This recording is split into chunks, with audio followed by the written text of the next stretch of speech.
The West is allegedly considering the idea of deploying Ukrainian troops in European countries as part of a possible agreement with Russia to end the war in Ukraine.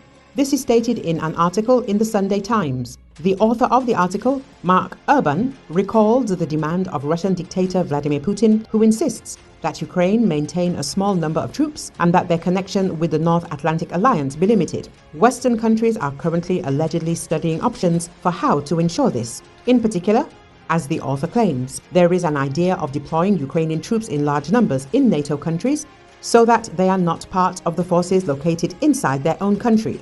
Another idea is to deploy Western weapons on Ukrainian territory so that troops can be quickly deployed in the event of a new military aggression from Russia. As media previously reported, Western media outlets wrote that one of the options being considered by US President-elect Donald Trump for ending the war in Ukraine involves creating a buffer zone along the front line and deploying European or British troops there who would have to guarantee a ceasefire.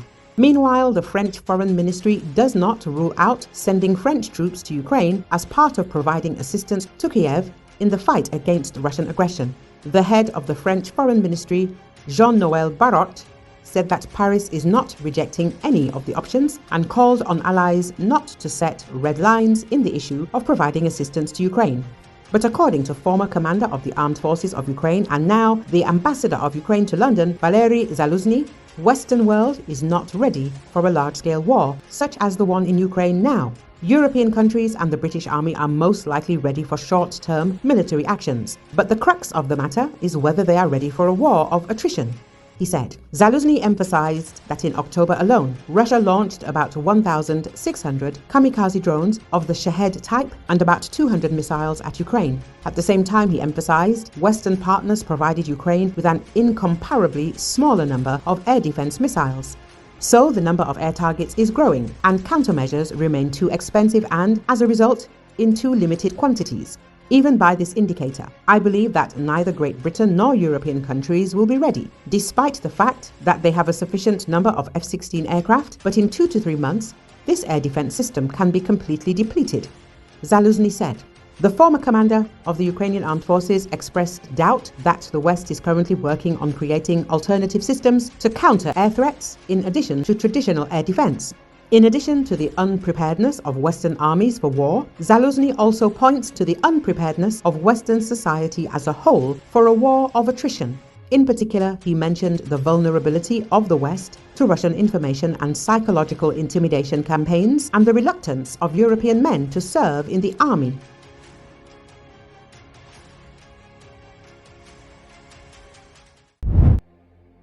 Homes and businesses were left flooded on Sunday as Storm Bert continued to batter communities across the UK.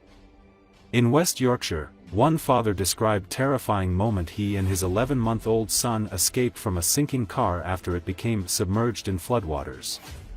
According to British broadcaster Sky News, Andre Randalls was driving with his son Luca to his home in the town of Todmorden when he said the vehicle went into what he thought was a shallow puddle of water.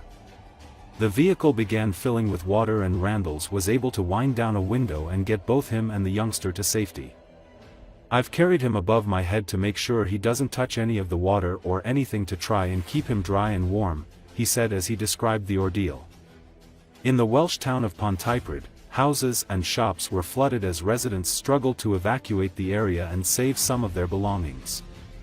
Some expressed their frustration over the defenses put in place by authorities to try and prevent homes from flooding.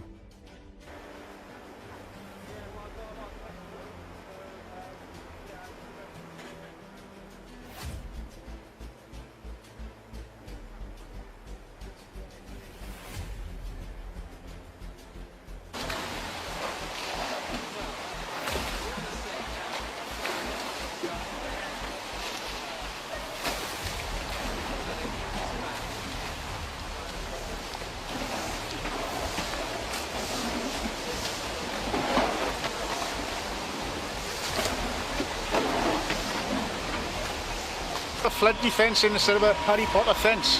Do your job, what we pay them money for. As you can see, National Resources Wales have just replaced the railings back again. He doesn't do anything. As soon as he goes, he comes in through there again. Nice. 8 o'clock this morning I was told to move my car. and I moved my car safely. But 8 o'clock this morning, but it was already coming in. Yeah, so middle of the side.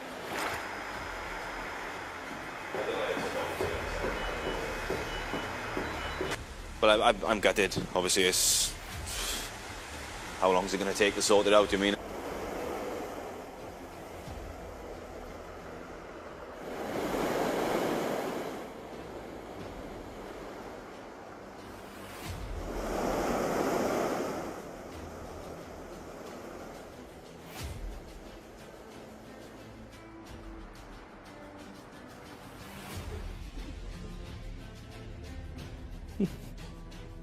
I've carried him above my head to make sure he hasn't touched any of the water or anything to try and keep him dry and warm. To think that I could have actually lost them both makes me a bit emotional. Yeah, it's really scary. It's just a horrible thing to think about, isn't it? The water had messed up with the electricity in the car. I think now, like, would the windows have wound down? Would I have had to spend time trying to smash a window before the water got too high? It's scary to think about.